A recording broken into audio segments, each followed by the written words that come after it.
This is Lisa Vallon, archivist for the Southern Labor Archives at Georgia State University, the University Library. Today is May 15th, and I am in Hinsdale, Illinois with Frank Jerbich, Jerbick, who is a lifelong member of Local Lodge 126. We are here today to interview for an oral history for the International Association of Machinists and Aerospace Workers Oral History Project. You are aware that we are sharing this interview, putting it online, and making it available to researchers, students, and other union members across the globe. Yes. Welcome. A little surprise for me. Yeah. Welcome, and thank you for agreeing to participate. I was asked and I didn't hesitate at all. I made the date. Yes, I'll be there. Great, yeah. So you were telling me before we started rolling that there's a little history with your last name. Well, years ago, when my dad was coming from Croatia, at that time it was Yugoslavia, when they came at the New York thing and they signed a paper, Yerbich. He says, no, in the United States we don't have any Y's. It's Jerbic, or you could have a H or a K or a blank. And we decided to go with Jerbich. That's what our family did. Okay. All right. The government did it at that time. They says they didn't like that to make it writing it out, so they eliminated the Y. So let's start at the beginning. Where and when were you born? 1929 in Oak Park, Illinois. And it was at that time right outside of Chicago. You know, Oak Park was part of the things in there, and we went to Oak Park to get me. You're born with the hospital, I believe. That's why it's Oak Park, Illinois. And it's still there. Did you grow up in Oak Park? No, a little on the north side of Chicago, off of, basically, my dad had a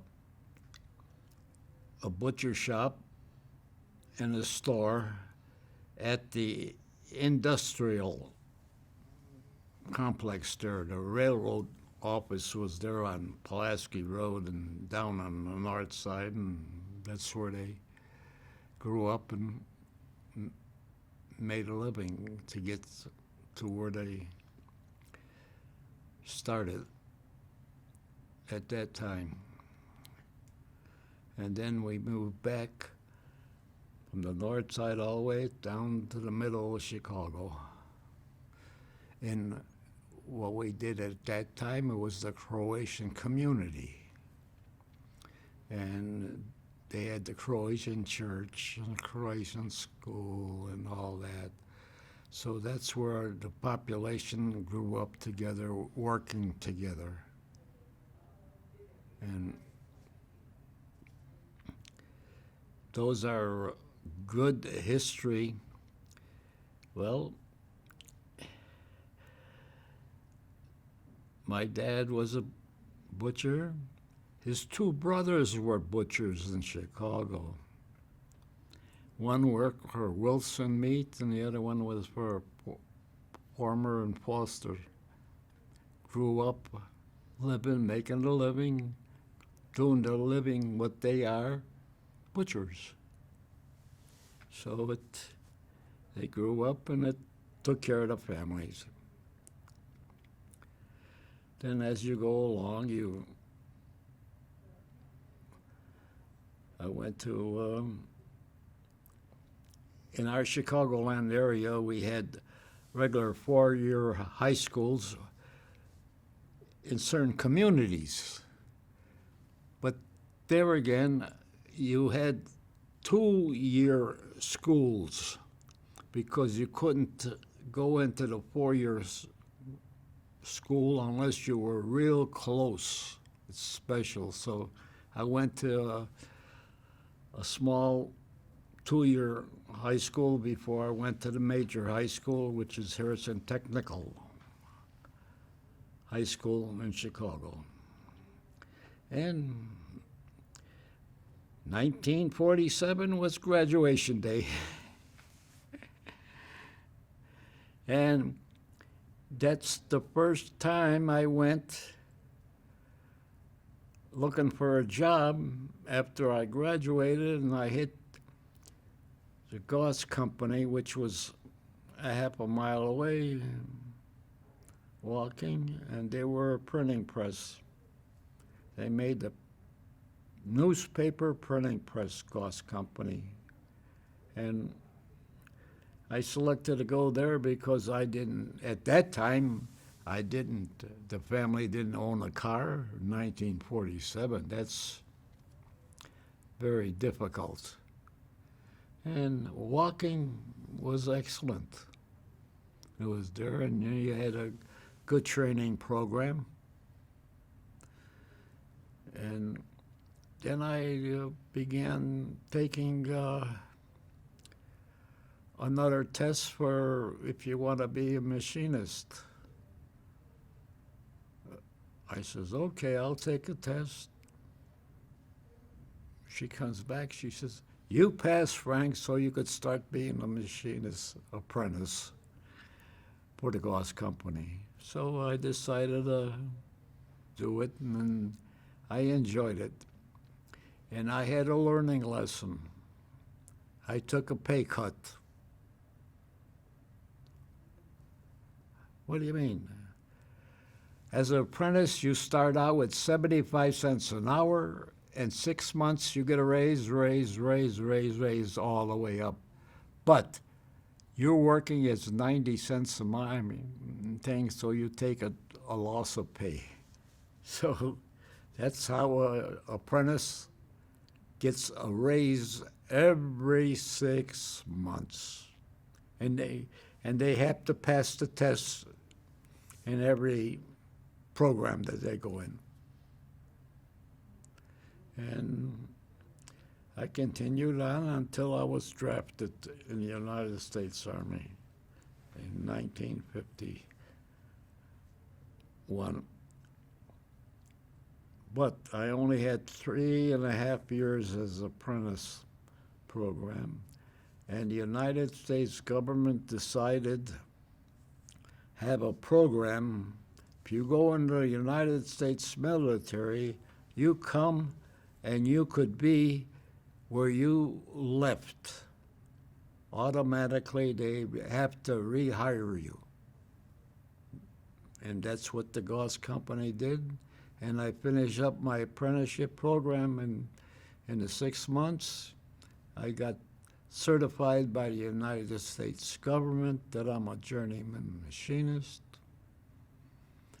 And those are the things that you have to learn to do in order to improve your education and yourself.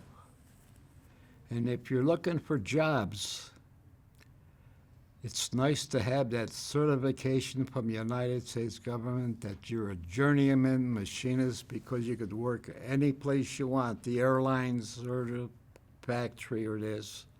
So you got a special citation from the government that you passed your 4 years of machinist school. And it was a school. You had to go to school. So, and that, as we go along, that's what happened. And I had an opportunity to go to help the county at Oak Forest Hospital because they had the tradesmen there, all of them, to work on the whole facilities, make sure everybody had, we had machinists working at the hospital. And my first day, I only took care of 100 wheelchairs I had to put together because the screws or something was wrong for the hospital. Boy, oh boy, they had something for me to do. And you did everything. Like the Oak Forest Hospital had the hospital had their own washing plant, washing clothes, their clothes plus the sheets and all that in the dryers, and we had to maintain it as tradesmen. That's one of the outlooks. Make sure that you got the machine working. It was interesting. And I was only there,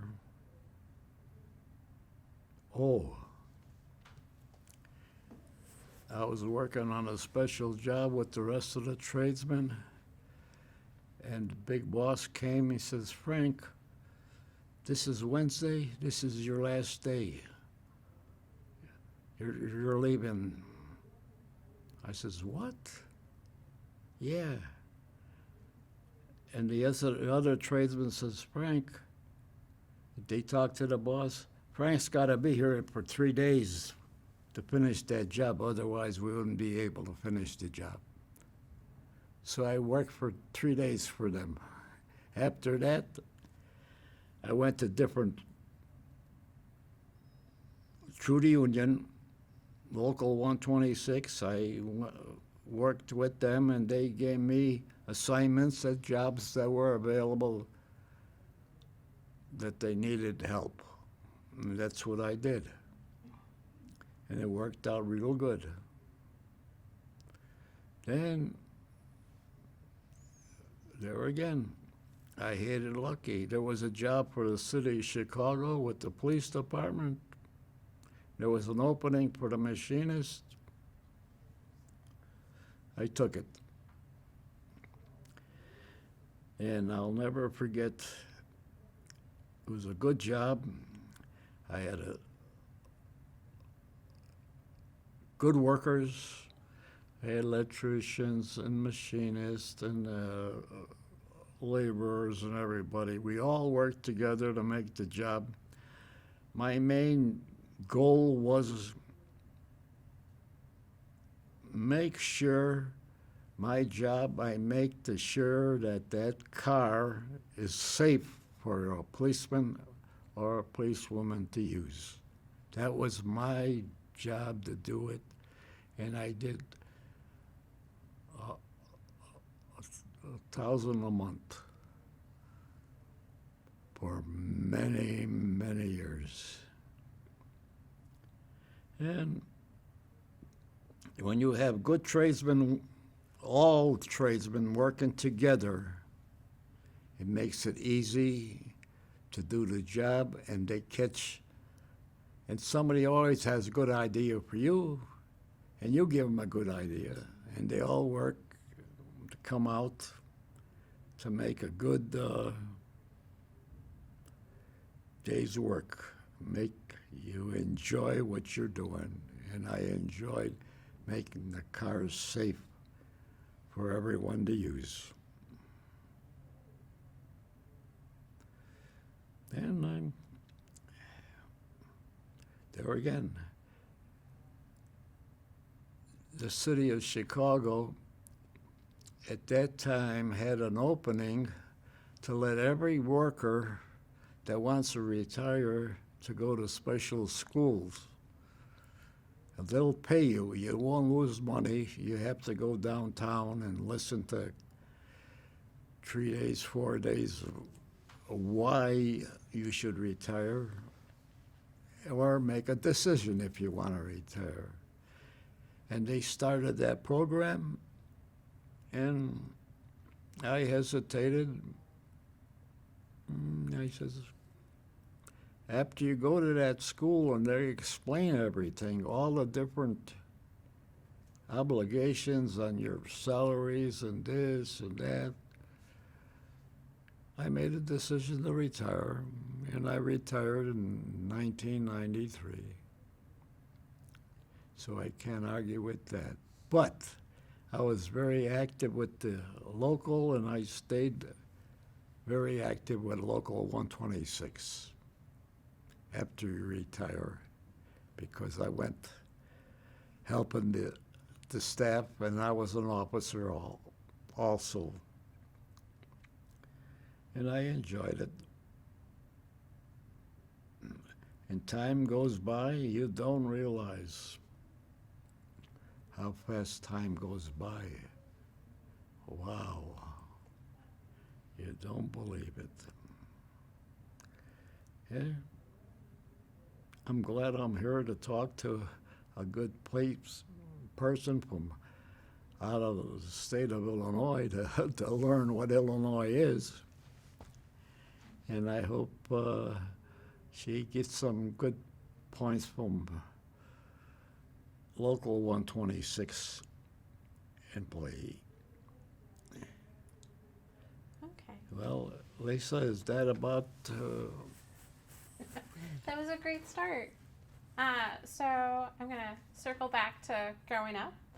How old were you when you moved from the north side further into Chicago to that Croatian community? There again, I forgot the actual age. That's You okay. know, I don't. Yeah, there again, I'm one of the few that forget everything. I don't. You hit. It surprises me. I couldn't come up with a good answer. That's I'm okay. sorry. No, that's okay. That shows you got to wake up, Frank, and remember things more and more and more. And boy, oh boy, it's hard for me to remember everything. What was that move like? Did you enjoy it? Were you upset that you were moving? No, I enjoy the life that I had, and we can't argue. The kids grew up together, and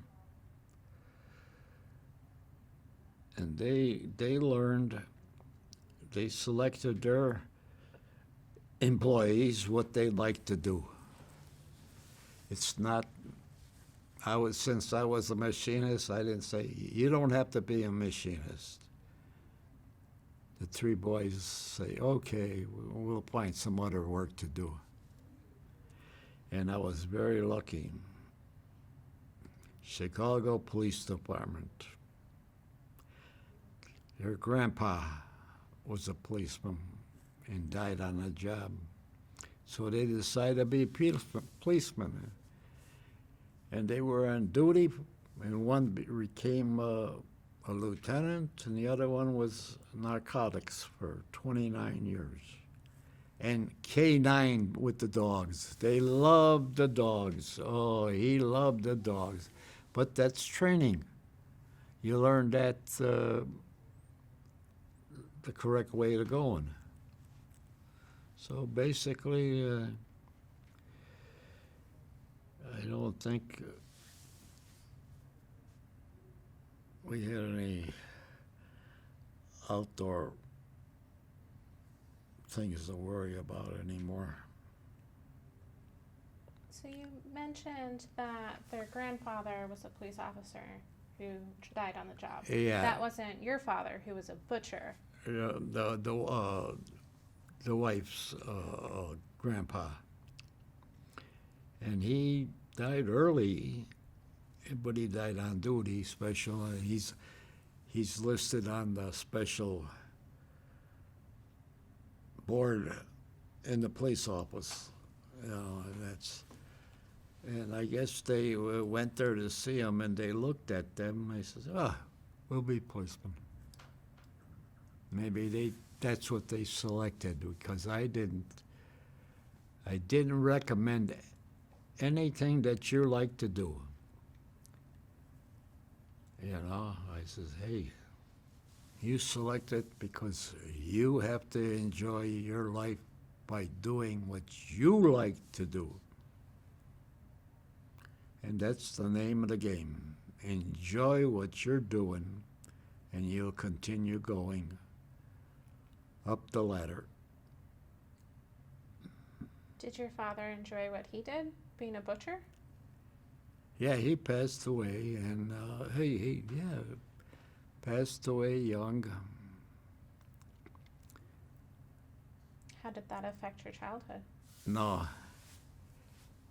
I think he surprised me. I think he was 67 years old when he passed away, and the mother was 63. So that was at the time of, in our history, that was standard procedures. Light, they don't have longer lives at that time. You're talking many years ago, it's changed. Yeah, it really changes. Now, right now, Around how old were you when your parents passed? Around what age? I don't recall on that now why. Okay. Do you have any siblings? No, No, it was just you. Do you have any siblings, brothers or sisters? no, the sisters were all right. They did a good job. One worked for the Chicago Park District, and she retired from there. And yes, I had a daughter, Merrill Lynch. She went to Merrill Lynch to learn how to become a teacher to stockbrokers. She's a stockbroker, but she taught stockbrokers for Merrill Lynch for years. Then my boy decided to go to Xerox machine to take care of the machine 24 hours, 7 days a week. He's a three-man team, and they took care of that. They had a job all the time, continuing working there. And they all retired.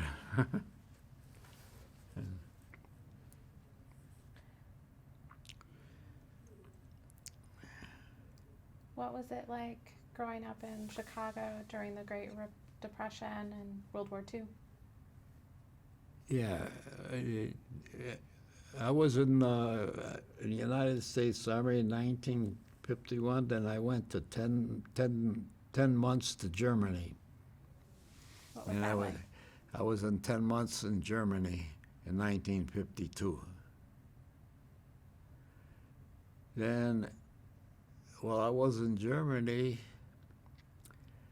I learned another lesson. At the time, the United States government says, hey, you could get a passport. So I went to the passport in Frankfurt, Germany, at the embassy, and I filled out the application, and I put my dad's name down there, and the man says, he was not born in Yugoslavia. What? My dad told me that's where he was. He said, Austria-Hungary. That's what it was, and they didn't change it. I says, oh, I learned a new lesson. Hey, this is where he was born, in Austria-Hungary, but it was part of Yugoslavia at the time. I mean, it's a learning lesson. In Munich, I couldn't complain. And I was very fortunate to see the family farm, and they grew up making wine. They had they had line, besides they made their own vegetables, but also a pig and a horse and that. This is how they lived in a family like that. And only one stayed in there, and the rest came to the United States. And they lived in the United States instead of going back. So that's the good history for me. And you learn as you go. So what was your duties when you were stationed in Germany? We were assigned because I was a machinist in the Army. We were with the anti-aircraft gun with the new 75 millimeter. I was assigned to Wiesbaden, the capital of the United States. It was the Air Force headquarters. So I was in there at the time because of our job was to make sure the new equipment is working. And since I was a machinist, they found out and they assigned me to the machine to make sure that the machine is working so they could have no trouble with Germany. So it was a good experience. How so? Oh, yes. What made it a good experience? Oh, so many things. I was very lucky to, since I was in the machinist industry, that I had a little time, all more than usually one of my other veterans over there, and I had more time to travel the difference. Go to the small town that we were there. We're sitting down on a bench, and the bench says, "The tree over here is 450 years old." I says, "Thank you." And hey, I got a new tree. It's no matter where you go, it's different. Hey, it's good. And I came back, and I went back to Chicago with the Goss company, and I worked there with the city, Chicago Police Department, Motor Maintenance Division. And that's where I retired. So you had talked about earlier that when you started with the Goss company, Yeah. one of the reasons why you started there was you could get to there since you didn't have a car. Oh, yes. It was the other ones, my fellow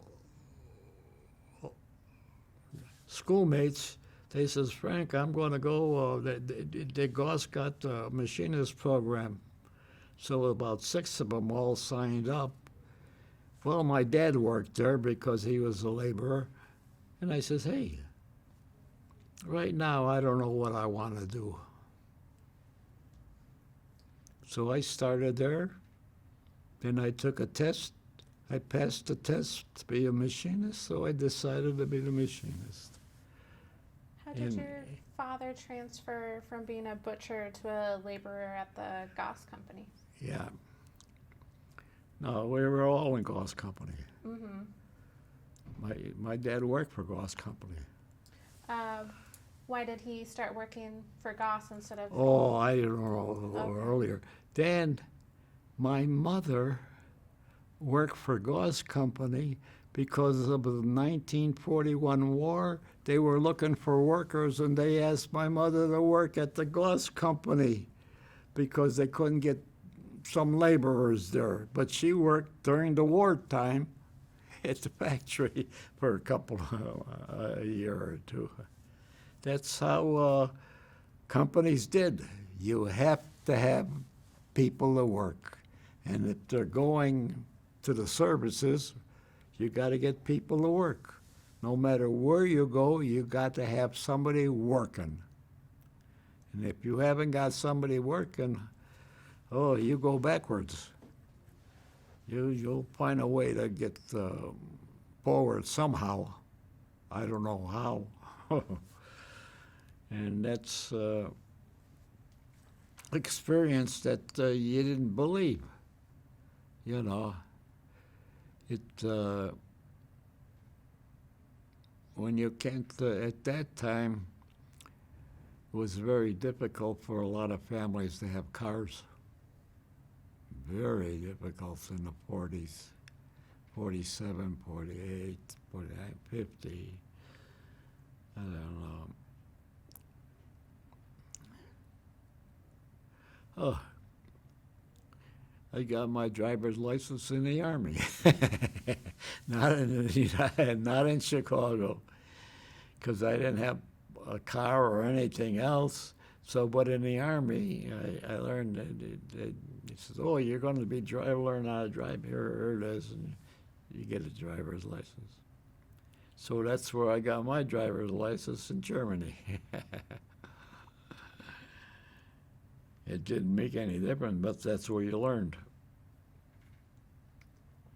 So when your mother was working for the Goss company during the war, how did that affect the family life? Nothing. It was just another day. I mean, you're short walking, and she got home, she cooked. You know, I mean, it wasn't that thing. But she decided to help the company and the United States because they were short. They need people. That's one of the reasons they took the job. Otherwise, she wouldn't have took the job. The United States needed workers over there, and she took the job for a couple of years, you know. A laborer, you know, with no tradesman, no nothing, but they needed workers, and they found them. And then after the war, did she go back to? No, she just taking care of the family. So your first job was as an apprentice with the Goss company. Yeah. Were you a union member? As an apprentice? You know what? I can't today. I couldn't I graduated in 1947, and I can't take in my age when I graduated. That's okay. I'm sorry, I just couldn't remember. Well, if you were born in 1929. 29, and I graduated in 47, so I guess that's start what you're learning there. Mm-hmm. You know, I mean, like, there again, I don't remember everything, and it's hard to remember those things. And so many other things, you know. I couldn't give you an answer today when I bought the first car in the United States. I don't remember the year. Were you still working for Goss? Was it? Yeah, I worked for Goss for 18 years. Yeah. What was that like, working for Goss? Did you like it? I worked for Goss for 18 years. Then there was an opening at Oak Forest Hospital, and I was at Oak Forest for 9 years. Then I had the other years, the city of Chicago. So I was lucky. I met the law. I had Social Security. If you needed Social Security, you had to work for 10 years. Well, I worked for 18, so I qualified at Social Security. You don't have to go working to get that down the road. It's nice to have. One of the good programs that was made, and it's still very active. That's about the thing I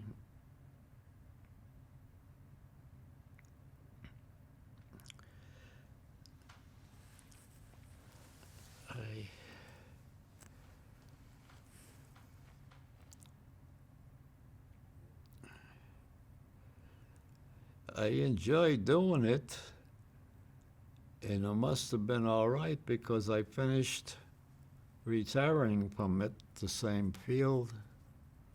So that means I selected the good job. I finished it, I graduated, and I did, and I continued on until I said, no more work. 93, that's it. Didn't have to work anymore. So, while you were at the Goss company, what was your job? What did you do? Well, I was learning, basically, after the apprenticeship program, I learned how to install the printing press for using right away.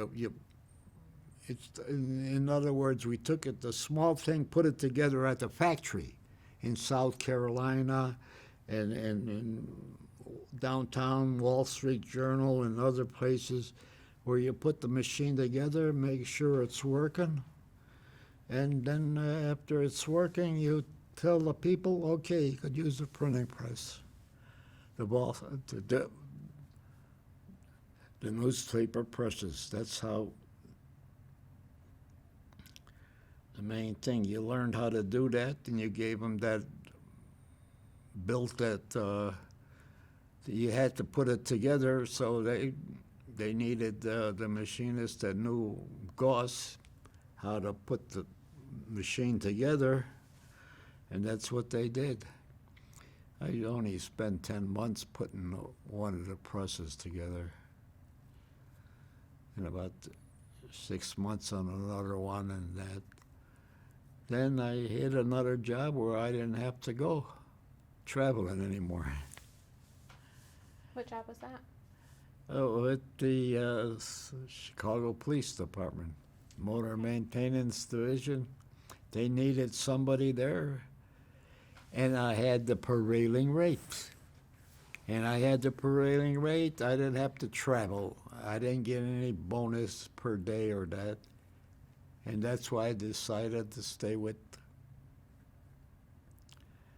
the company. And not the company anymore, but my job, and this is what I did. Since I worked 18 years for Goss Company, and I'm a machinist and certified by the government, and I could do the job. Were you a union member while you were at Goss? Oh, yeah, all the time. You had to start. I started in 1950. I started. And I'm still an active member of my local 126. Once you become, it's up to you to say, I want to be a member, and you take care of their programs, what they have, and you help them as much as you can. And they have. And lately I helped them with the senior programs. They had a beautiful, I worked with them on the international level. They wanted me to be on the committee to go to Las Vegas for a committee. I says, no, thank you, I don't want to go to Las Vegas. Every year they had all the machinists in the United States would meet seniors with a guest or their spouse, not just machinists. So they had that in Las Vegas, and they do that every year for many years. All the seniors go over there and learn how to work as seniors, enjoy a weekend off or a week off. And I was on that committee, and I didn't finish the job on the committee. I semi-retired. I semi-retired it. So you spent 18 years at Goss. Did you think you would spend your entire career there? I guess so. What Yeah. prompted the change to go work for the hospital? Prevailing rate. Okay. I could use the prevailing rate, and that way I didn't have to travel and put a prevailing rate. In our area, they assigned certain jobs, prevailing rate, union rate, and below union rate, you know. So you had to select the right place for you to get your job, and they had the opportunity. I had the opportunity because they had a contract with the union contract with the company.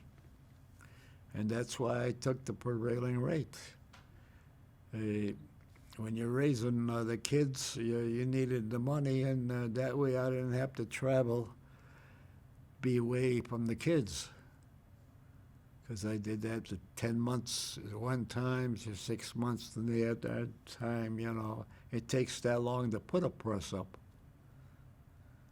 How far were you traveling? Oh, at one time, South Carolina, Columbia, South Carolina, I was there for 10 months installing the printing press there. See, we had to use equipment to put it together. Because I was familiar with it with my co-worker, which was the foreman, and we worked together to get the press done. And that way we got it running, and it printed the press, and we were finished. That way you could go wherever they needed the workers, because it depends on how large of a printing press you want, or how many pages on a newspaper. That's how long that Goss company is. Like New York Times and the Wall Street Journal. Wall Street Journal had tree plants. They have in different areas. Instead of just one, they had 3 different areas. New York Times, because the population was good, the paper was good, so you made the press, how many copies you have to make per day on the press. That's how big it is. And it's got to be maintained, and they have their own maintenance, and if something's wrong, you go there and rebuild it. If they need you, you go over there, and that's why you get compensated per day, plus prevailing rate when you're installing the presses. Those are how our International Association laid out the programs on different types of jobs to make the workers happy. You got to, and if you like to travel or that, yes or no. It all depends how big your family is or anything else, how you want to do it. If you could live with it, you live with it, you know. Did your family come with you, or they stayed in No. Chicago? No. 10 months away. That must have been very hard. Well, hey, it's one of those things that you do. It depends on your family, too. You know, and a lot of them was installing so many printing presses in the country, and they all divided their families. Every family was different, you know. They had to live with the separation. But when you're a tradesman, and that's the type of work you do, you got to do that. Otherwise, you wouldn't be able to help your family live. If if you're not following through your profession. I mean, that's one of the machinists do. They travel where you could get the job. The jobs are open for that, no matter where you're at in the United States. You go with their contracts, and some do have prevailing rates, some don't. How did your family deal with you traveling and being gone for long periods of time? They, all right, they didn't miss me, so I didn't care.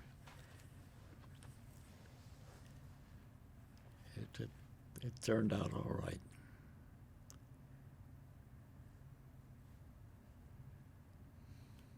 When did you meet your wife? When did you meet your wife? Was it while you were working at Goss?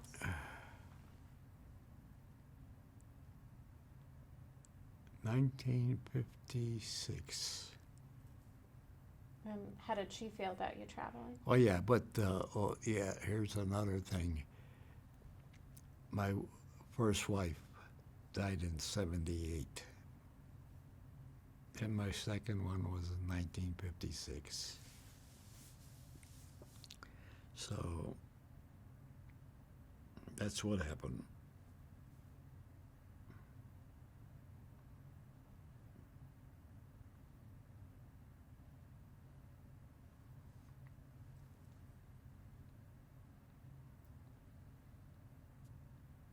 So did having children affect your job choices? It is what drove the switch from Goss to the hospital?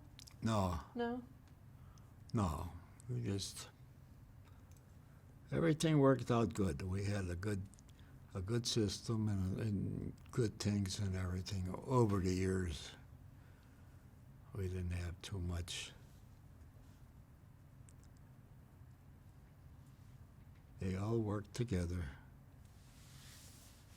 And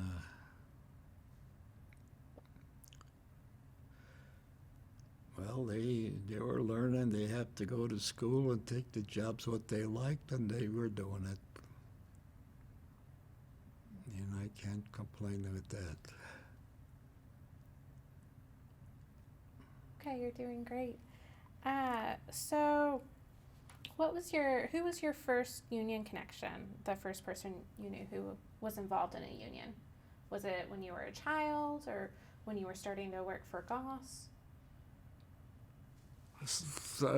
Union started with the Goss. Okay. That's the first time I started the union. So growing up, was anyone in your community involved in union activities? Was it a presence in your life? Well, it depends on what company you start working for, and it depends on what trades they have. You know, electricians and carpenters and the laborers and all that. Depends on what company you are, and I'm trying to figure out why.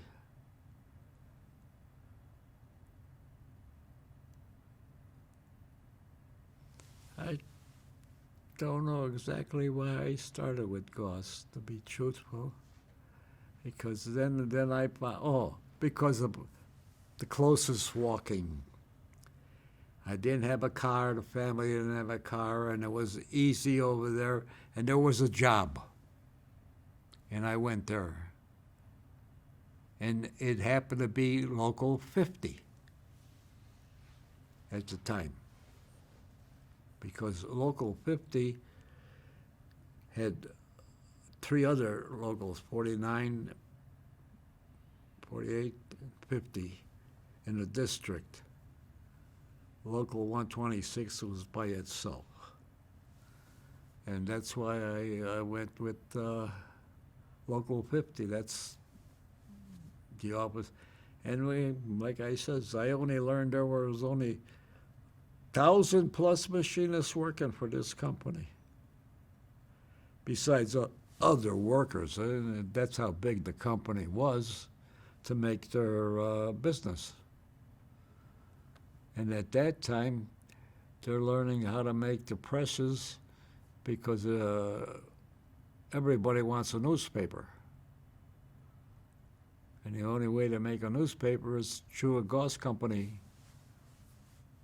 They were one of the few that made printing presses for newspapers.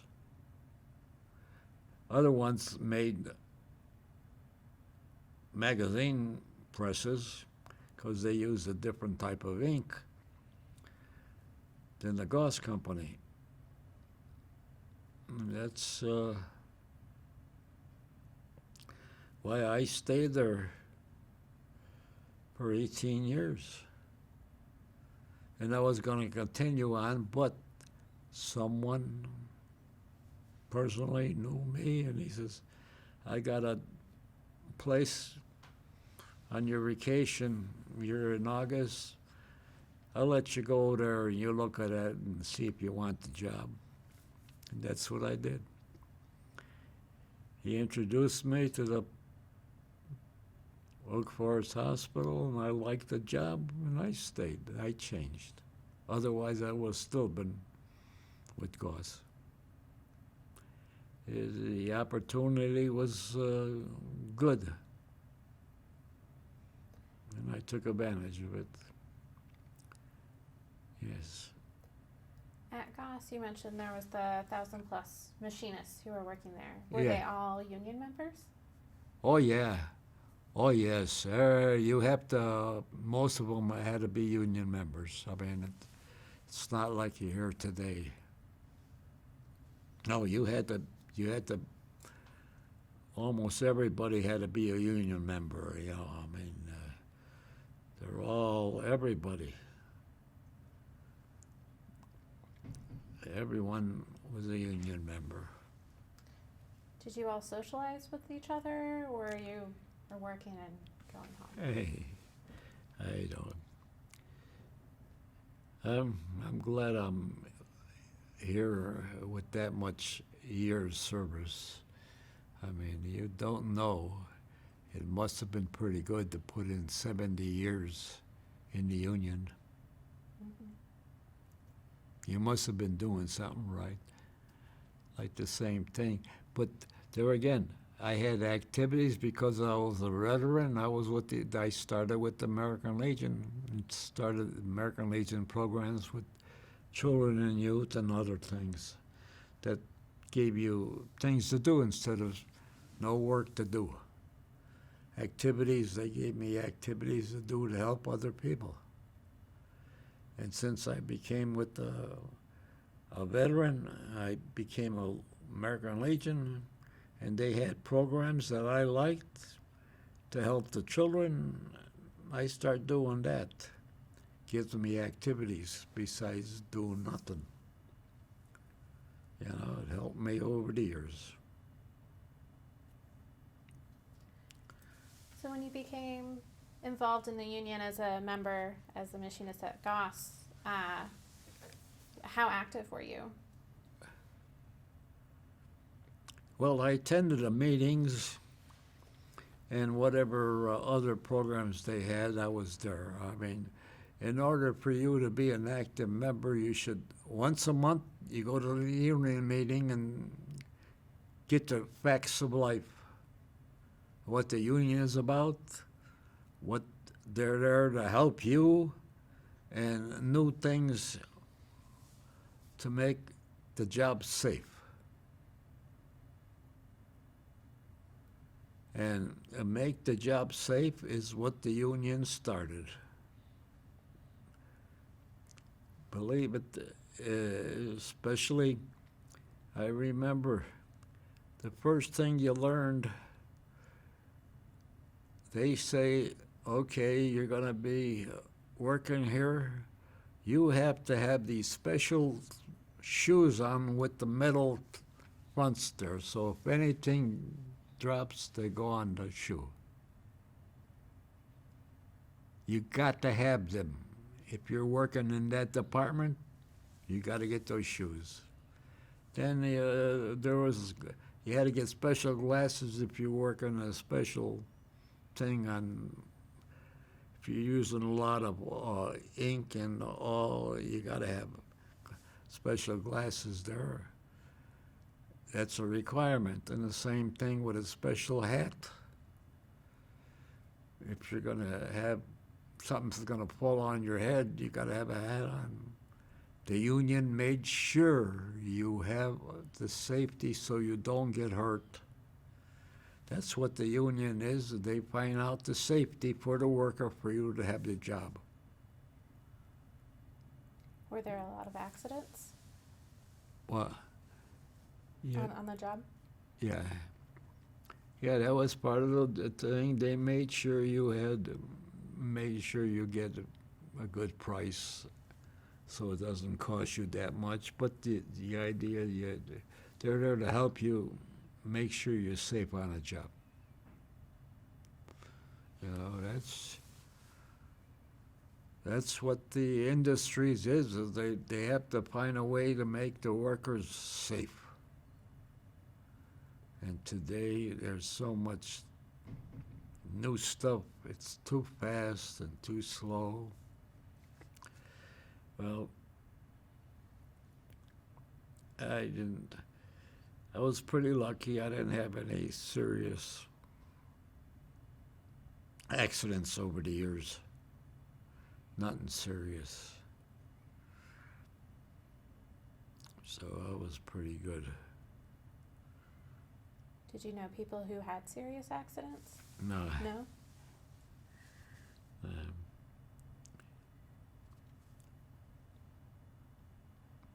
So what was your first official position in the union? well, steward. Everybody in there, they had to have one they call take care of anything the union does. You know, you're there to help them with the steward. That's all. It's nothing serious. It's just they have if they want to let everybody know, they call him up and he tells the rest of the workers here's the new thing we have to do. And that's all. You have to pass. You're the one to let the other ones know as a steward, you know. And you attend your meeting to get all that information. That's why you have to attend that local meeting, because at the local meeting they tell you what it is, and you have to know it when you go to work, because not everyone goes to the meeting. You know, so not everybody, so you have to have somebody to let you know the activities of what our union is doing. That's your job, to keep you informed, to make it safe for you to work and help your other workers. That's one of the jobs I had that I started with, you know. Then later on I became on the executive board, you know, and that way they had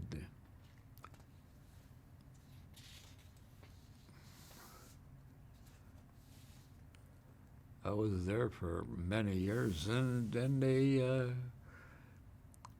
then also you got elected to go to the convention as a delegate. I think I went to 4 conventions. You got to do a lot of work there, and you have to get elected, you know. And there's nominations on the floor, and they have an election. And I was lucky. I won a couple of times. I went to the conventions to learn what our International is planning on doing for the future of all the workers. That was what a convention is telling you update of the safety for the workers and other safety items for all the workers, and make sure that all the workers are safe. And that's what our international convention is about. Somebody comes up with new types of programs or that, and you go there to learn what's coming up, what's there to help, and you have the information with you, and you bring it back and you pass it out. You let the other people know what the future of our unions are. It's for safety and make sure you enjoy your job. You don't like to hear anybody getting hurt on the job. You know, you don't want nobody to forget to do this, forget to do that. You do that. And I'm glad I was selected to go. Did you have to campaign at all to be nominated? No. No. Oh, no, they have a bunch of them, you know. And you say, you ask your friends, they know you, yes or no. Okay, yes or no to vote, you know.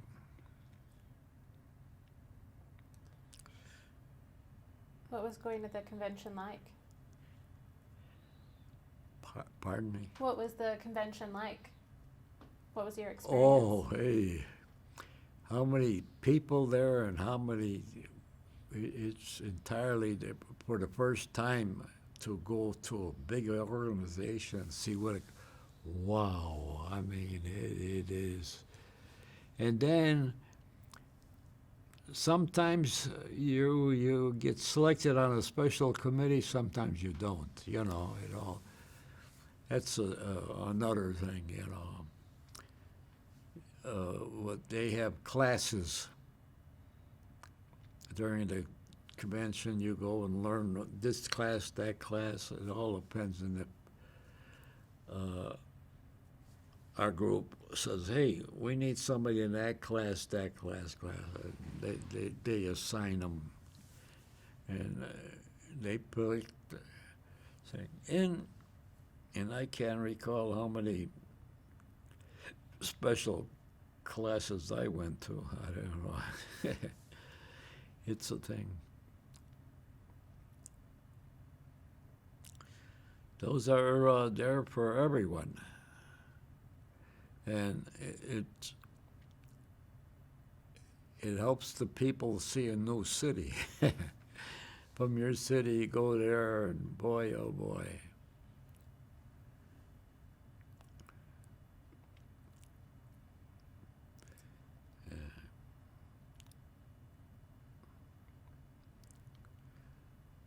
I think that's.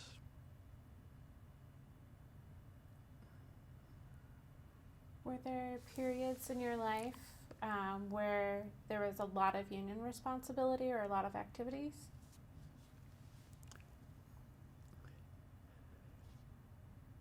It was both ways. I mean, they have the stuff, and it's up to you to get involved. If not, you'll sit there and it's there. It's up to you to learn, and that's why they have it open. Anybody wants to come in, come on in, you know, and some of them don't. But they have that open for everybody to learn. And you got to take a chance. I said, okay, I'm going to learn this time. I mean, you learn something a little, nothing serious, but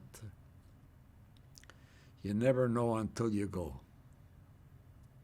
And you hear about it, and wow, oh, now I understand it. You know, different systems. Because no matter where you go, years ago, everybody was in a little different style of workers and a little the equipment was not, some equipment wasn't made for them to use, and some did, and they had all the different styles, and they let the people know, hey, here's some new products, here they are, you know, to make it easy for you to continue on with your job. And those are the things that the convention is to make it safe for everyone to learn the new things for the whole society, not just for the union or the company or that. They're there to learn to improve our society by having better safety programs for everyone, and give you the opportunity for you to make your steps forward.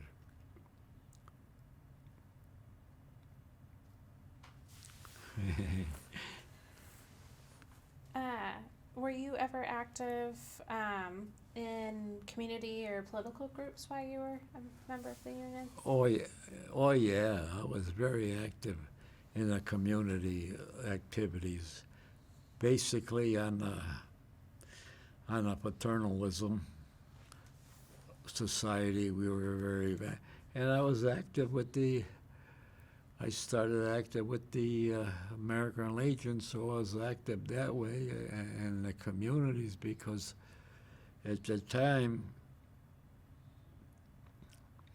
I was with the Scoutmasters, and the reason I joined the Legion right away, because where we were meeting, they closed the hall, and I needed a place for the Boy Scouts, so I says, hey, there's American Legion, they'll sponsor us. So that's why I went to that, but we had our Boy Scout headquarters there, and we had the program of the Boy Scouts, going camping and for the kids and everything else, and you learn how that happened over the years. And it helped me. On our camping trip one day in the morning, and we went there Friday night, lined up everything. Saturday morning, we're going to make our breakfast. I says, okay, here I'm doing my job. He says, oh yeah, here's my cup. The coffee's in it. Where's the milk? Oh, we didn't buy it. What? No coffee? Milk? I says, oh no. Well, we'll mark it down, make sure we have it next time we go camping. So that was a learning experience. You gotta mark down everything on our equipment when we're going, make sure we come there, and everybody will have a good meeting. And it was a learning thing for me, but it helped me. I stopped having milk and coffee until this day. I says, I'll never have milk or coffee or thing or sugar. I cut that out. And that's what they wanted to do. We learned how to cook and camp and everything else, and that was one of the active things during the day. You know, we help anything else in the community.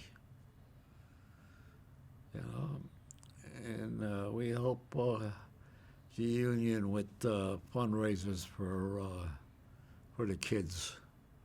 They always have something, and we'll try to help them out.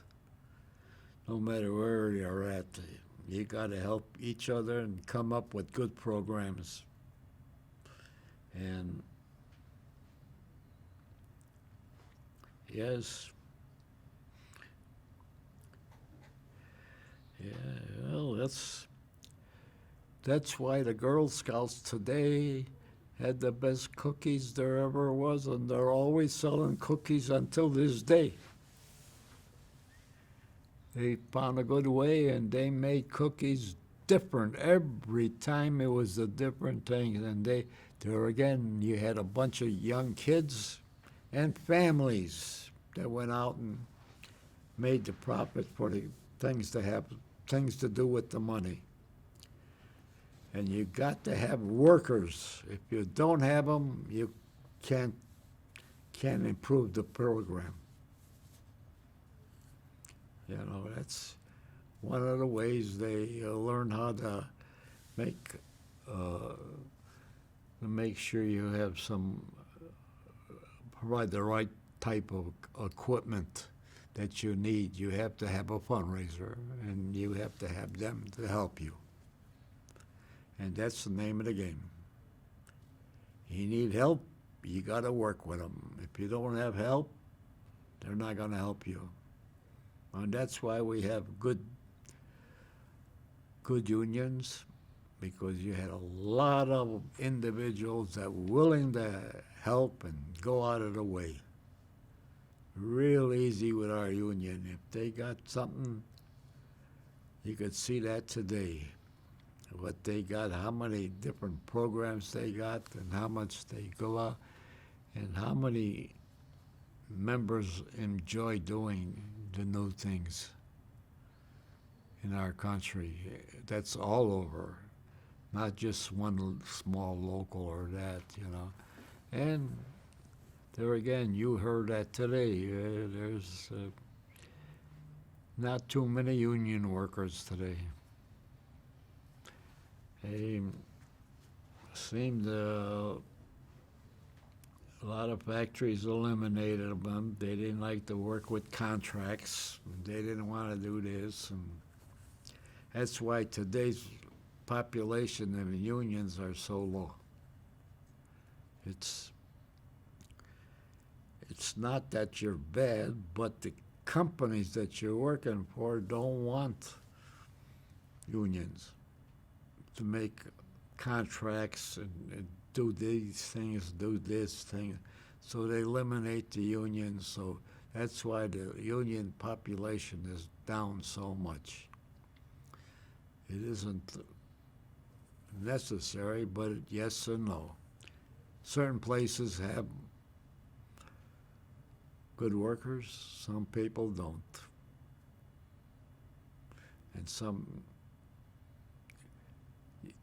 the unions made sure that you got a good health program, a good salary, good life, and make sure you move forward. And that's why they need to work together. If they don't work together, it's not going to help. Today, it's not going to help. None of them workers are going to work together if they don't cooperate. All you have to do is cooperate and find out, oh, yes, we could work together to do that. Why not? It's there to help us move forward. And a lot of cities have them types of workers.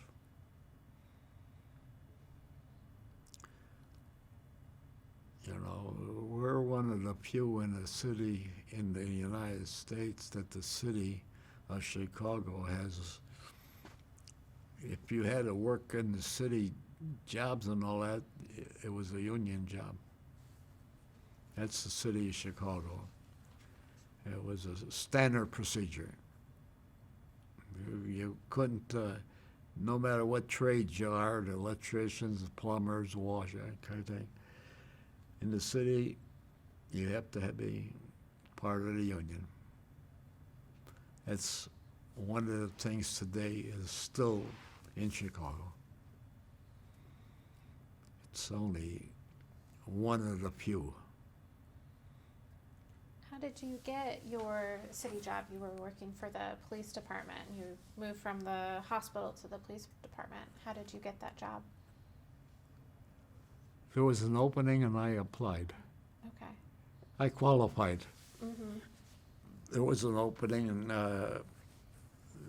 at Oak Forest Hospital. I went there on a 2-week trial job to see if I would like to work there for 2 years. That way, they could look for some other workers. And I went there and they showed me what to do and everything. I says, I like it. I'm going to take it because of the prevailing rate. And that's why I took that job. Then when I went to the Chicago, there was an opening there, and my boys were in the police department. I said, hey, I'm going to go there, be part of the police people. And there again, on that job, you didn't work under union rules, you had to work under police department rules. The police department had their own rules for all workers. Certain things, you couldn't go to lunch or you couldn't have this, there, that. You had to follow the police department instead of machinists when you worked for there. So that's the big difference in the motor maintenance division of the Chicago Police Department. You were under police department rules instead of union rules.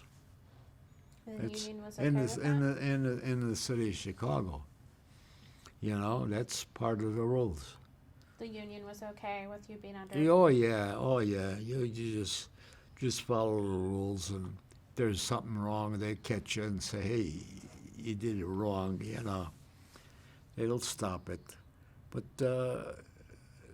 they made rules for workers, all workers. They made their rules that you had to follow, both ways. And you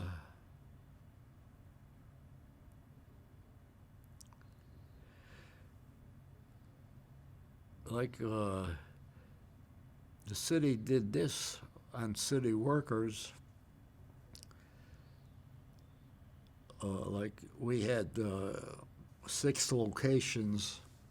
If you wanted to transfer to one of the locations, you had to fill out paperwork. Then every 6 months,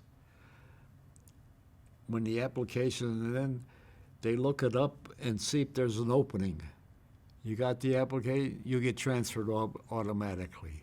But you got to fill out the paperwork. You want to go from where I'm working to closer to the house, but you got to fill out the paperwork every 6 months. The city gives you that permission.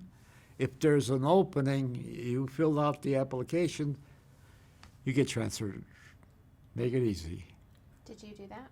No, not me. I didn't have to transfer. It was easy for me, you know. And I didn't have to transfer. And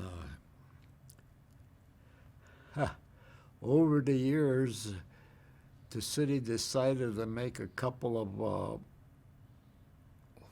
4 more office repair shops for the cars. They were doing it at different locations, so they make it easy for all the cars and that. And the one where I lived was going to be a half a mile away. I says, oh boy, it's going to be half a mile away. I'm going to go work. Then I found out it ain't the city of Chicago property. It was Burbank. They didn't know that. The people that selected it didn't know that either until they says, they were laying out the paperwork and somebody, hey, you can't do that. That ain't Chicago property. It's Burbank. What? Well, we won't have a new location because they couldn't go on thing. That's how they stopped making another location And that's over the years. Somebody didn't say, "Oh yeah, I got the location." And all of a sudden, you get the paperwork and you're getting them laying out. Oh, that ain't the city of Chicago. You can't build nothing there. Oh boy, I says, I heard about they gave the location. I liked it. Oh man, I'm going to transfer. then I then I found out myself I didn't even know that too. Right across the street. That's Burbank, Chicago, Cicero Avenue. Here's Cicero, one and one. You don't know if they don't have it marked, with different things. So that's why the city over the years,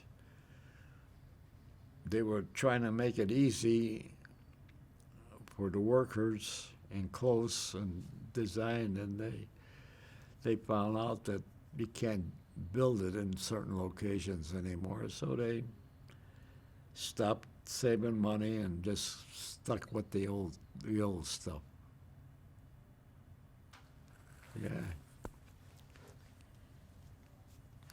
So how long did it to take for you to get hired by the city? I've heard that it can take a while. It all depends on if the job is open. Mm-hmm. You know. Some places need workers, and a lot of them don't like to go there, and then some do, and like if there's an opening, they only have so many, and nobody thinks, and sometimes you hit it lucky, they says, oh yeah, there's an opening. They have their own set how many people they need per each job, and if somebody transfers or retires or doesn't then that's that opening. And that's how they did it. With that, they came up with that program to fill out the paper to move there. And sometimes you wait. Makes it easy. And so getting a job with the city, from what I understand, there are two paths you could take. You could get it through the union or through the patronage system. Yeah. Yeah. That's what it said. And so if you work for the city of Chicago, you got to live in the city of Chicago. That's the rules.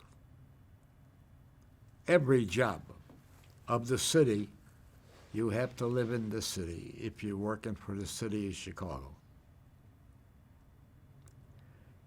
You can't even live in the suburbs. You got to live in the city of Chicago property to work for the city. That's their rules. So was that difficult? It's very difficult because over the years, somebody got caught living in the suburbs, and he didn't tell them where his address is or anything else, and that. Well. Was he fired? Yeah. Up the subject today. We have a Chicago policeman. For 23 years, he stole his mother's Social Security check. He got caught. 23 years. They caught him, finally. His mother's checks was being sent into the bank account, and that was mother's and his. And for 23 years, he collected Social Security. He got caught yesterday. They caught him. Wow. Boy, oh boy, how something like that gets caught, Yeah, it was a bad news today. 23 years. Collected Social Security of his mother's check. He's going to say, okay, he's going bye-bye, and he's going to pay fines and all that. But the idea is, how could anybody that long not say anything like that? I mean, you don't hear that too often. You know, that's why they have a system. Well, So, I have, since I retired from the county in Illinois, on the county, I get a letter every January and have it notified by a notary that I'm a living. Every January, I get the county and the city sign it by a notary, so it's automatic. Then if you don't sign it, then they look you up and all that, you know. But that's in our city. That's one of the rules. You got to have it signed that you're with us. You know, you didn't say bye-bye. Well, you know, I mean, that's what happened with a lot of them. They don't tell them they're bye-bye, but they got to stop it. There's always somebody finding the easy way to get extra money to enjoy.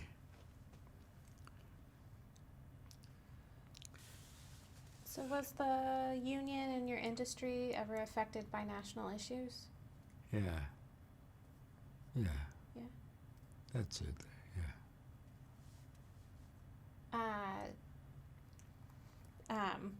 What issues affected you in the union? Didn't affect me at all. Okay. You Okay. know.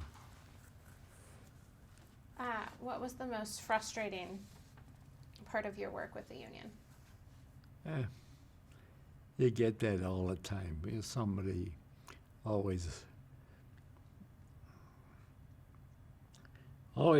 there's always a co-worker that you got a nickname for. Every co-worker you got. Over the years, I picked up a few of them. It's unbelievable.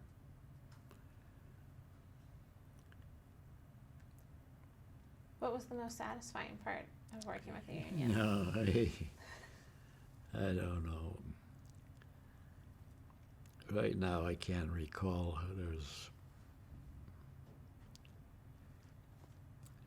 Everybody does their own way of doing things, you know, and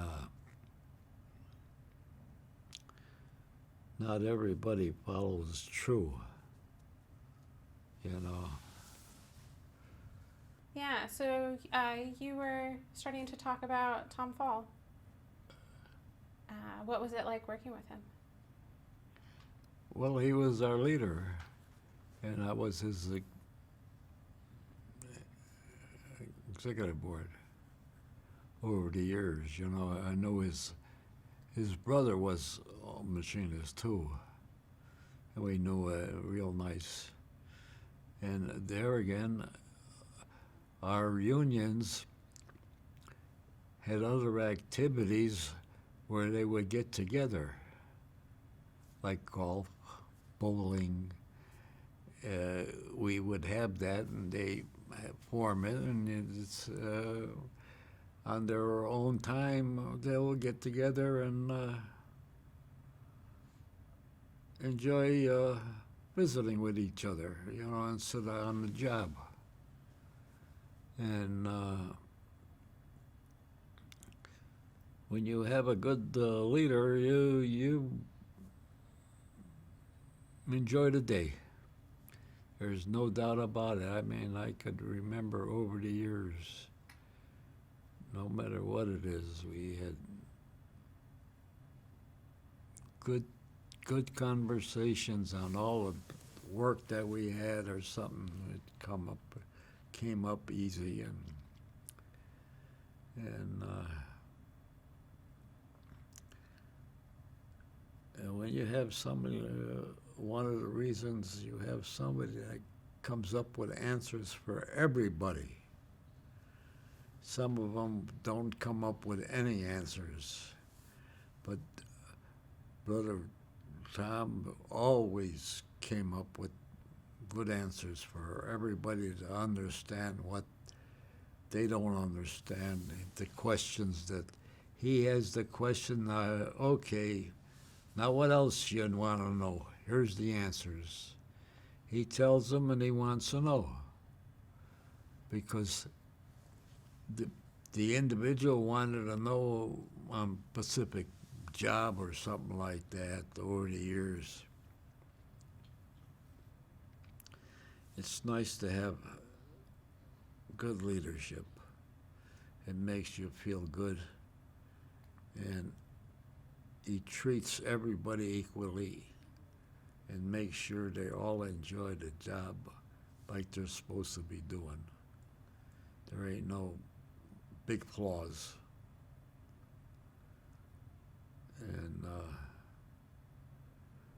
And he did a lot of hard work for outside the union. He had to do different things, and he did so much outside work, and also helped establish good relationships off of work, like golfing, bowling.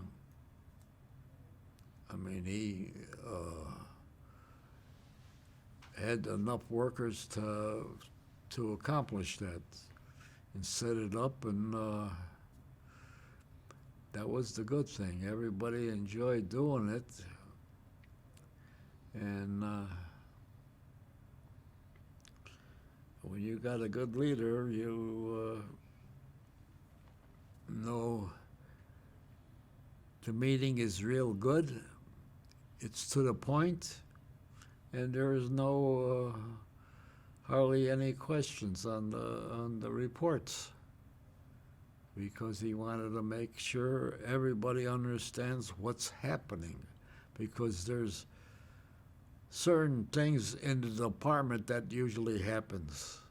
They're looking for workers at this thing, or they're looking for some workers to come on the second shift, and you got to find them and work on that and make sure you get cooperation on the whole staff, not just one or two guys.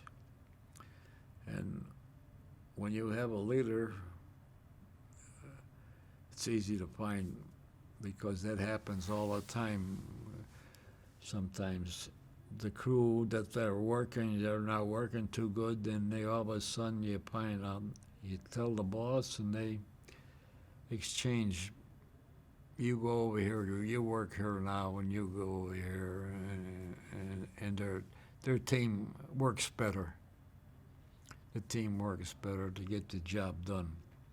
Your main job is to get the job finished. You're assigned. It takes so long. It's all laid out. It takes so much to do, to break, so much to do to this, so much of that. The time element is on every project, and you got to make sure that all the workers understand that it takes so much time to finish the job, to understand it, and to get the rules so the worker and the department works the same thing, because you have to have a time element, and certain times a car has to be ready, and you got to let the person know, oh, you got more work on here. This time you got to wait. Otherwise, we'll have it finished. And this is where you have to find the right time to let the people know how the worker is going to finish the job. And that's what he did and made that. And if a person doesn't understand something, he comes up with answers to make the worker happy and the department happy. Department has to get rid of the stuff. You got that stuff, it has to be out on the job. There's only one way. It takes so long to do it. If not, he's there to check it and find out why it's not being moved. You got a time frame to do your job, and you got to live with the time frame. You know? And that's one of the things that we're very happy that we had somebody like that to make everybody enjoy coming to work. And I think you're going to enjoy that tomorrow. Oh, absolutely. What were some of the struggles the union faced over the years? Oh, somebody didn't like, you got a brake job to, for the whole car. Why do it now? Let somebody else do it, or I got to take the refrigerator, the thing out. I got to take this out. Then I got to work with the electrician to take certain electricians out because they're not supposed to do their work and the machinist is not supposed to do their work. They have to work together, and you got to make it work together to make the job safe and fast and get it out of the way, because you don't like to tie up the time to get the car back on the street because they have to be on duty. And if you take too long of a time, we got to find out what happened. How come that happened? Oh, here's what you have to look at. Check this out first, then go to the second step. Somebody forgets, oh, you got to go this first instead of waiting for the time element. That's what, when you have a good leader like that, he finds out, he says, oh, remember, this is a new product. This is new, this is this. Make sure the time element that gets done. And that's what he learned how to do, and to help all our department workers understand what's happening. It's nice to have somebody like that. And there again, he negotiates on the higher level with the department on certain things, and he discusses a thing, then what the workers want, they're discussing everything, then after the meeting with the big bosses, they come up with a solution, and he's happy, and he's letting everybody know. We had a discussion, here's what happened, this is what's going to do. So we're going forward. We're not going to go backwards. So that's a good system that he had to discuss so we could go forward and save time for everybody.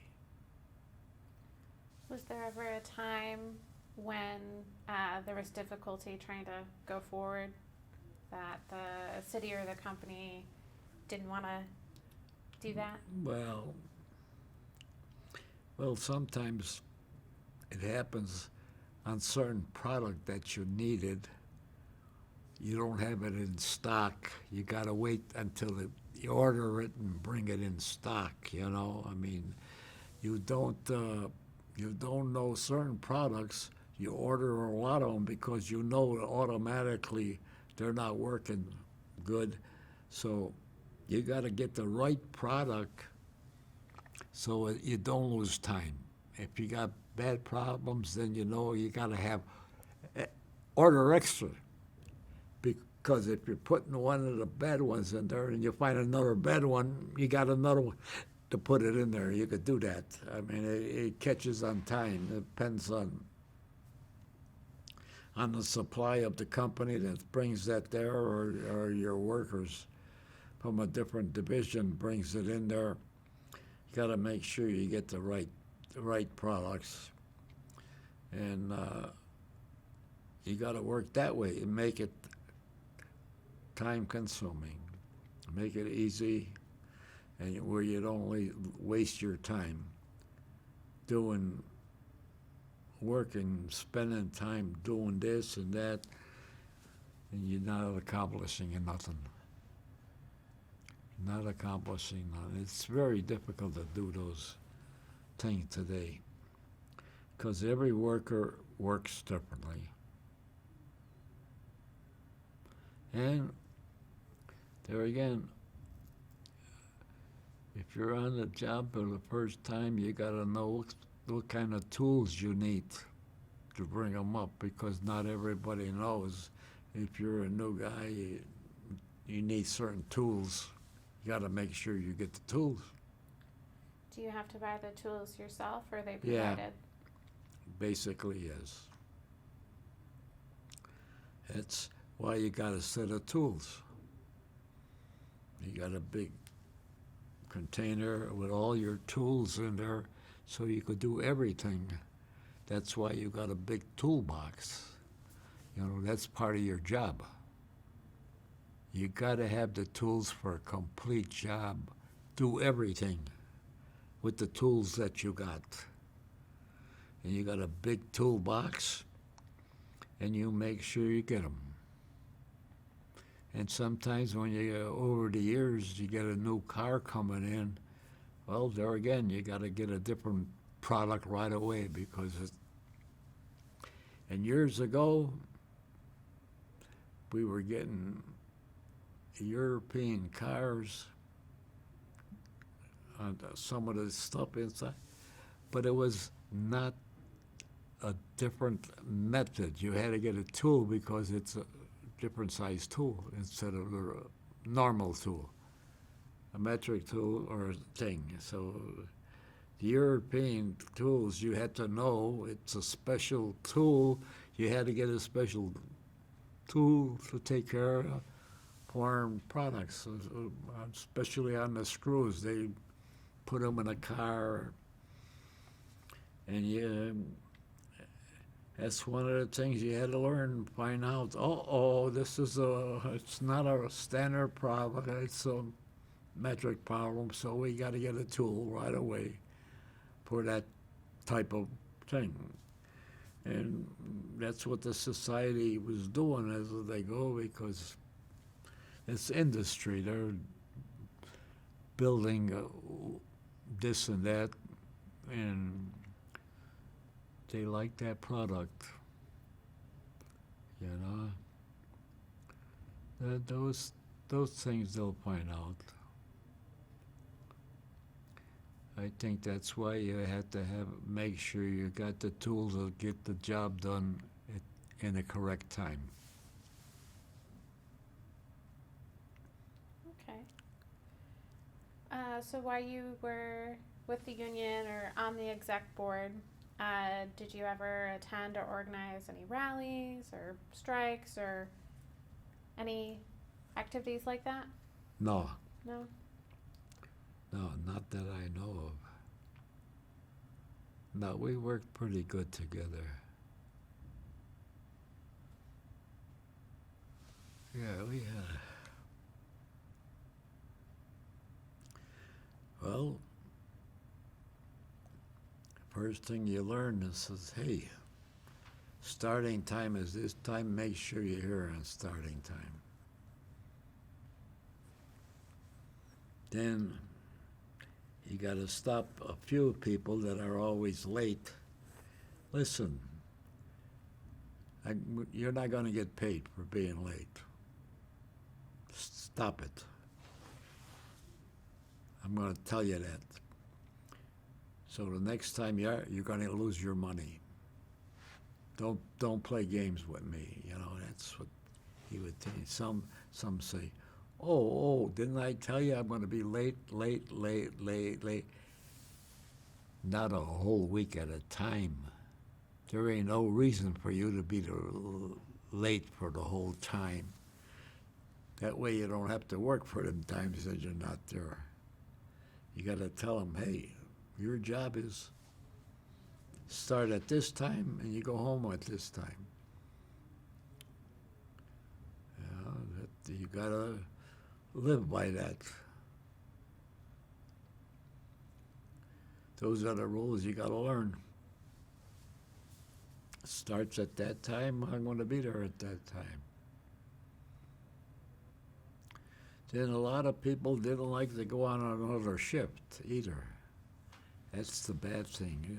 Some ships, they want per shift, second shift to get the thing done, and they can't get enough for the second shift, so they find some way to move it up. It isn't that important, but it's nice to have it done correctly ahead of time, and people, when they come to pick up their car, it's done. No waiting. Car is all done.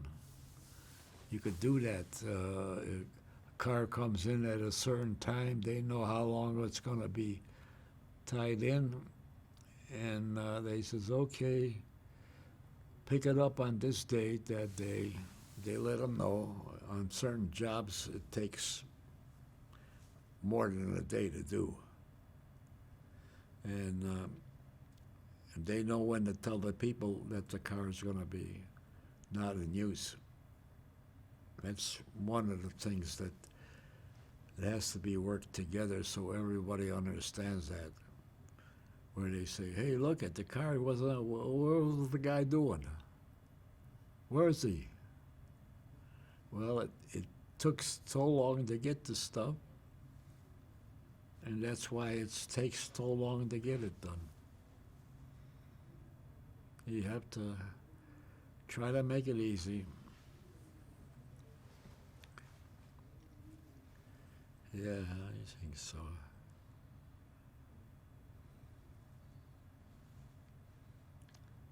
So what was your role on the exec board for 126?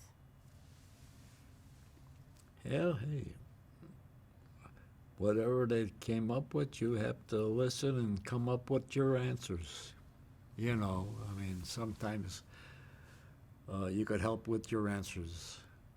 You have to have different answers all the time. And when you're on that thing, you could come up with answers all the time because you know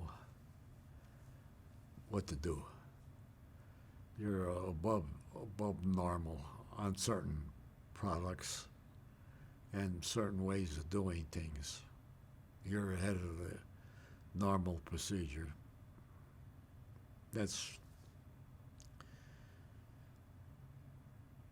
You never know when you have a meeting or what's going to happen.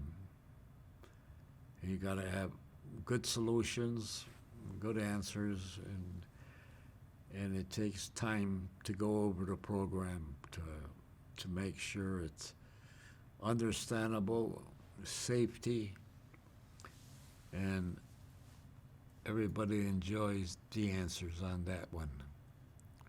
I think that's one of the ways to do things. You have to do it that way, in my opinion. You know, you got to work that way.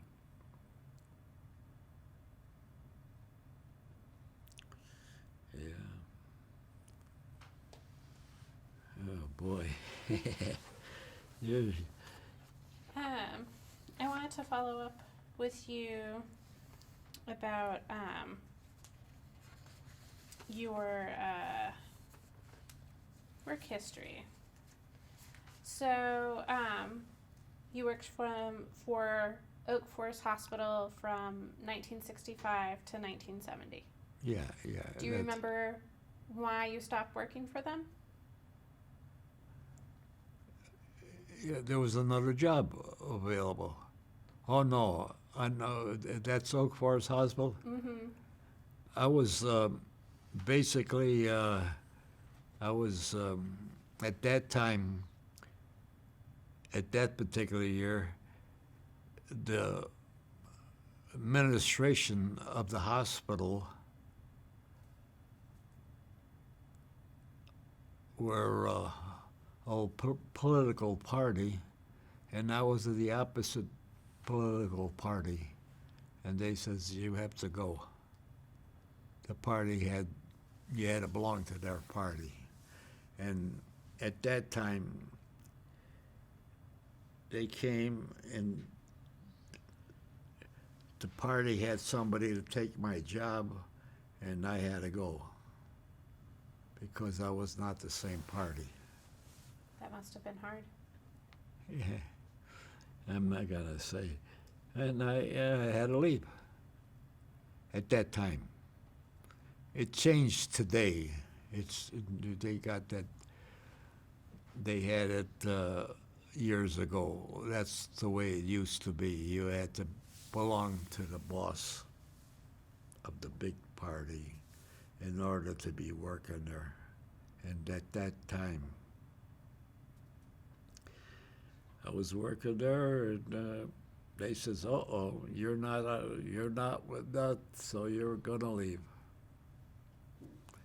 And I did leave. I had no choice, and I hit it lucky because our union had a opening for different types of machinists available right away, and I wasn't up that much. I was very lucky in a 6-month period like that.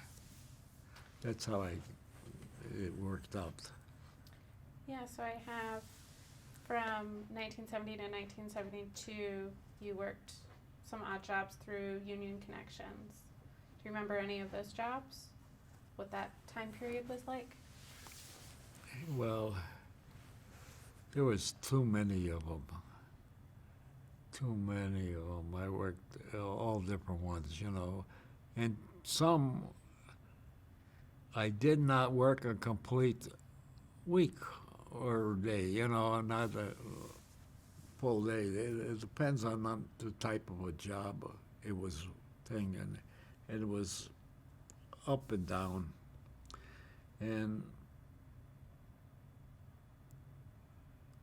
there was no opening for me to go to the next step. So I just went along until there was an opening. And the opening was there, and I took it. That was with the City of Chicago Police Department? Yeah. Did anyone help you get that job? A good friend, yeah. The union helped. What I did, they found out about me coming.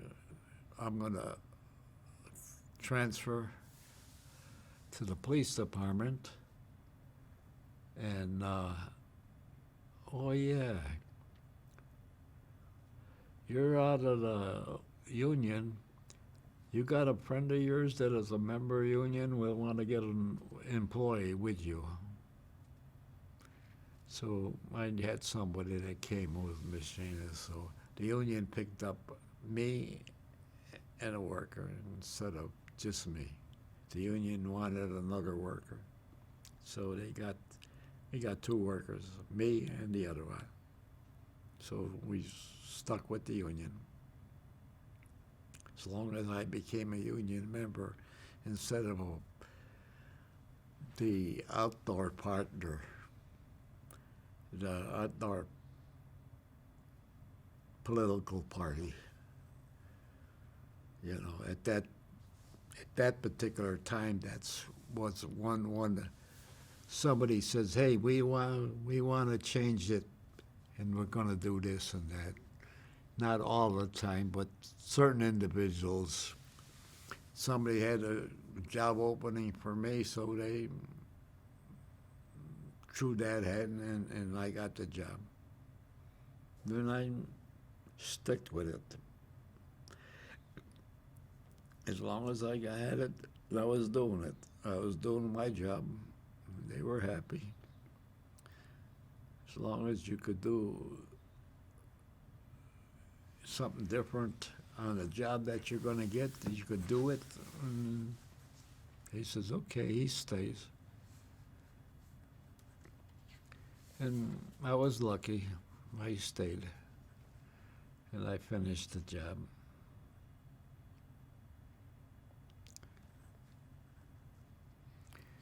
Yeah. I don't know. What prompted your decision to retire in 1993? Well, the decision, the city had a code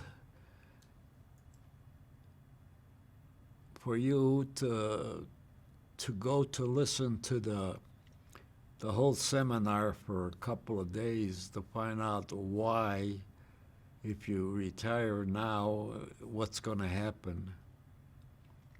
And I says, okay. We went to the seminars. The city paid. We listened to them, and they had the ideas. They answered all your questions on why, what you're going to get, what's this, everything that you're thinking about. They explained everything, so it makes it easy. But they gave you a plus sign by paying. You had to pay a few dollars to pick up the service. And instead of $0 now, if you do something else, you get 3 more years on your salary. The city I got, it goes by percentage of your years of service. Every year of service is so much, and you have to have it. And I think I picked up to 73 years instead of the 75. I was under that thing since I was going. It gave me three or 4 years and picked it up, and that way, by paying a few dollars, it gave you the service, and it made you. Saved you a couple of years of working without going up, make it go up by itself. That's they did that program, and you had a chance to go to the program, listen to it, and say yes or no. They did that. They wanted everybody to make their own decision on whether they should retire now or later. That was up to them, but they laid it out, the whole program, everything about the type of retirement you're going to get, what you're going to get, what everything. And they had that for you to learn, and the city paid the days that you went there. It was open to all city employees. So you didn't lose your day's pay to go to listen to that program. That was one of the reasons. Then I think another 3 years later, they did the same type of a program. To get, you have to go to the seminar to learn exactly what you're going to gain. That's what the city. And when they did that, I says, I might as well take advantage of it, because personally, I lost my wife, And I was working, and I says, oh, I might as well take advantage of it instead of working. You know, I could work as long as I want. But when they gave that nice program, oh, you pick up a few years. So I decided to do it that way. That's the reason I did it. Otherwise, I would have still been working. Oh, yeah. The city found a way to help the employees. That's all employees. It's not just a small group. They were figuring out in every department had needed this work or that. I mean, they found a way, and a lot of them in the same age of retiring. They're all in that same range, but you are welcome to your program to listen to it, and at the end of the program you says yes or no. And they gave that. So you learn yes or no, and I learned to say yes. That's what I did. Otherwise, I would have still been working.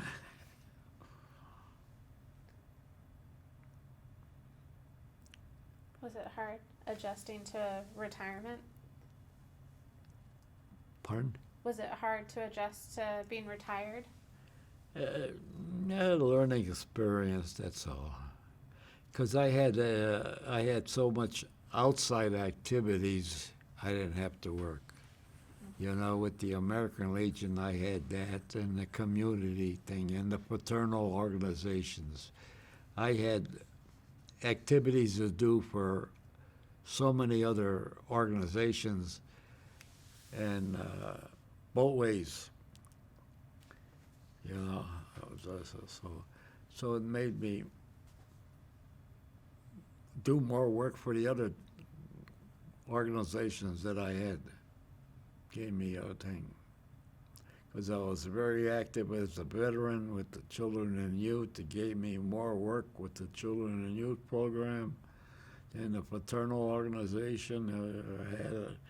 I had to travel to Pittsburgh so much because I was a national administration officer for 16 years.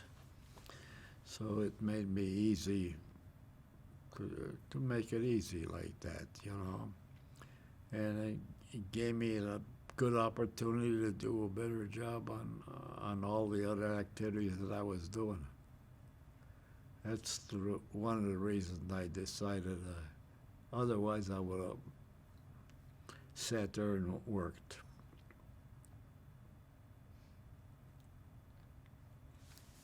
So I have the positions you held in the union, and it says that you were a union representative for about 1 year, sometime. I seen that. I didn't know what the answer that was. You know, I mean, I couldn't. I seen that myself, and I says, what'd she write that for? I don't know. You know, I mean, I couldn't. I can't give an answer. I just left it like that. I wish I could give you an answer on that. I don't. Maybe you could find a better answer than that. Okay. Yeah, because I couldn't come up with a better answer. That's about the only one I couldn't come up with. I think, and I want to thank you for sending that to give a good idea what is wanted to do, because I didn't know exactly what the letter said in that, but then you cooperated by doing that.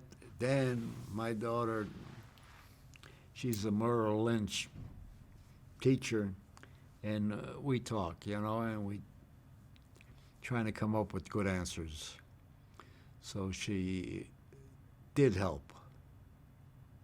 I hope you enjoy the. I hope he's got the right answers for me. No, it's great. Eh, there ain't no. In other words, there's. You're not going to use NO for me, huh? I think we're getting close to wrapping up. Are there any last stories or memories you want to share? No, I don't have any. Okay. I didn't forget to cover anything? No, No? no, I'm just. I always says you got to enjoy what you're doing, and I enjoyed what I was doing. No matter what job you got to enjoy it. And I enjoyed doing all of it, so otherwise I would have fight this program, that program. Right now, I was happy to do what I was doing, and I try to do everything that I was requested to do, and I tried, and I believe I did what they asked me to do. They informed me, you got to do this. Okay, I'll take care of it. That's what I did over the years. What they asked, I did. Otherwise, I wouldn't have been there. They wouldn't have let me be if I wasn't doing the job when they asked me to do the job. That's why you get assigned as board of directors. You're this and this and steward or whatever.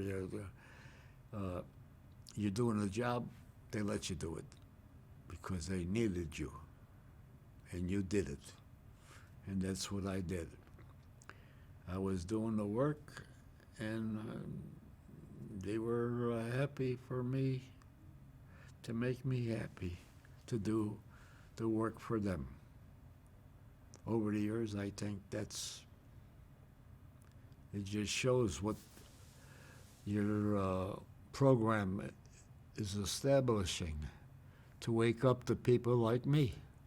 I mean, right, I didn't know anything about a program like this. It caught me off guard. What is that? Well, there again, you learn everybody got to know something about everything. And you got to start with somebody starting the first step. This is what we're going to do. We're going to see if we could improve on this. And that's what your university wanted to do, and I think it's a good start. Well, you got to be, because you've been doing this how long? The Southern Labor Archive is celebrating its 50th anniversary in 2021. So there have been a lot of people working hard to preserve your history. Yeah, well, that's the same thing. Like, I got so many years at the organizations, and there again, I have 2 organizations. I got the same amount of years. Croatian Fraternal Union of Pittsburgh, Pennsylvania, and the Machinist Union. Both the same years, 73 years. Wow. Members of both organizations. That's great. Yeah. Yeah. All right. And I, like I said, when I was in the Army, I came out. I didn't go in the veterans organizations, either one, And then the reason for that, because I was in the Boy Scouts, and I found out why I should join the American Legion to support them. That's why I started at that time. And I'm a I'm a lifetime member of the VFW. That's Veterans of Foreign Wars because I was in Germany. See, a veteran, a VFW person that's in that service was overseas.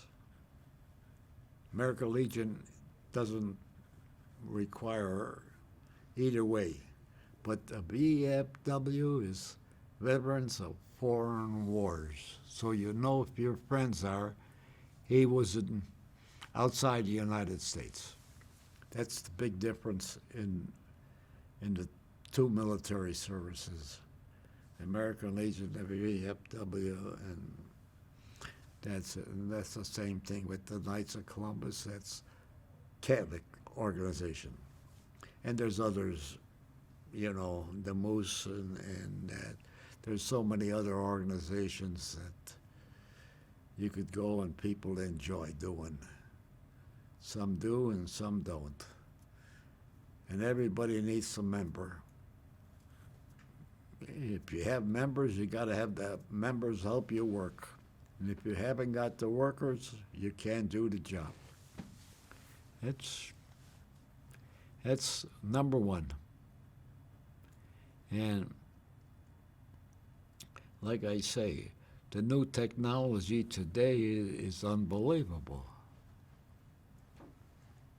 Everything, the longer you wait until you get some medical treatment, when you come, they got it done. They brought it up to date on what they're doing. So everybody's working to bring up the product no matter what it is. Everything, you hear everything is technology today,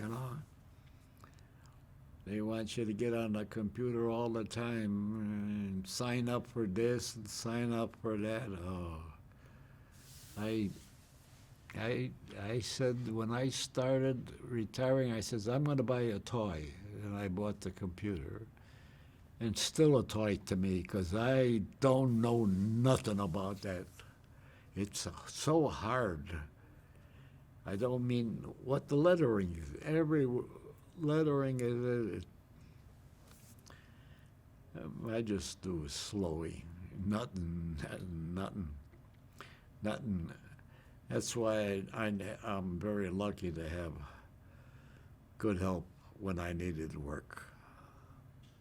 That's why it's so easy for me to do a job like I did for you, because she helped me tremendously. Because, I always says, you got to learn to read from the top of the line to the bottom of the line to understand whatever you're going to do. And if you don't, you'll never finish the job.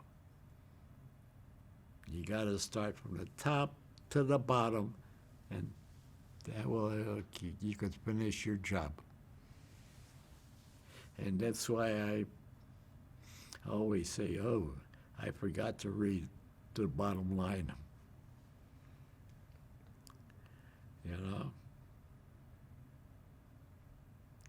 So much, it makes it so hard, so easy, but you gotta make it easy. And the computer comes up with search. It does help. No matter what you do, search, you'll find out everything. But it takes you so many pages to go through to find out the answer. Everyone is how they get the people to do all that layout work. Wow. I can't figure that out.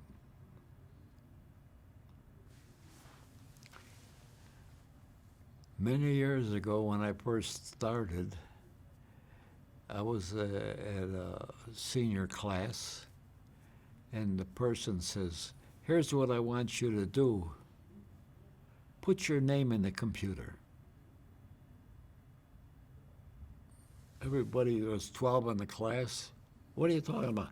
Put your name. spell your name, put it in there. Boom, boom, boom. I spelled mine. I couldn't believe president, then all the list of all the presidents I've been with, the different organizations, and what different organizations. And I asked somebody, who does that? They have somebody checking stuff, and they add it to the letters. It's something. If you want to learn something, put in what you want to learn, and put search, and you spend umpteen times going through to learn anything. You know? And I put down your school there, and it was too much up there. The library, this and that, what they want and that. Well, I read it again. I says, hey, this is the best we could do. I'm glad that I'm one of the few in our union that you'll know Tom. You'll see the difference. You'll be surprised. You're gonna be really surprised with him. Okay. Top of the line. You couldn't get anybody higher than him. Good leader. And he helped the society very good. And you're going to see that tomorrow. Huh. Oh, no, seriously.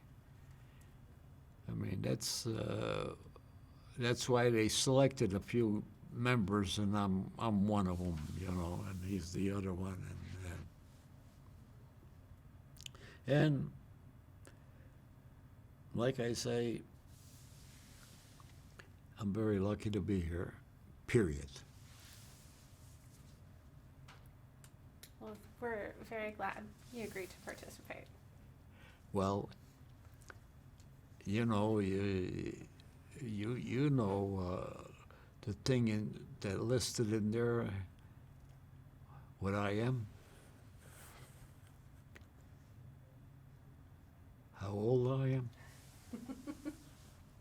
I'm one of the few. All right.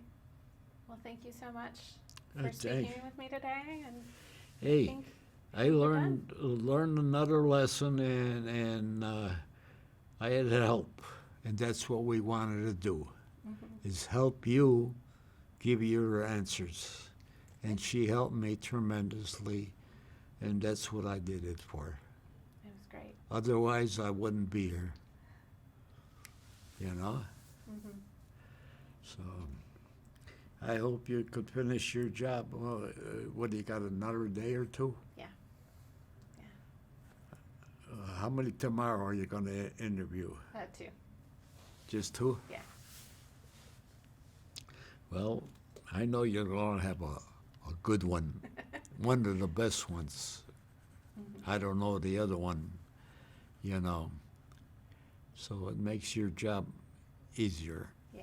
Yeah. Well, I mean, you want to make it easy because you got a lot of work to do.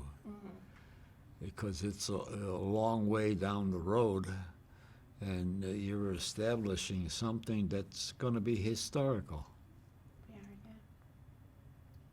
Yeah. You know?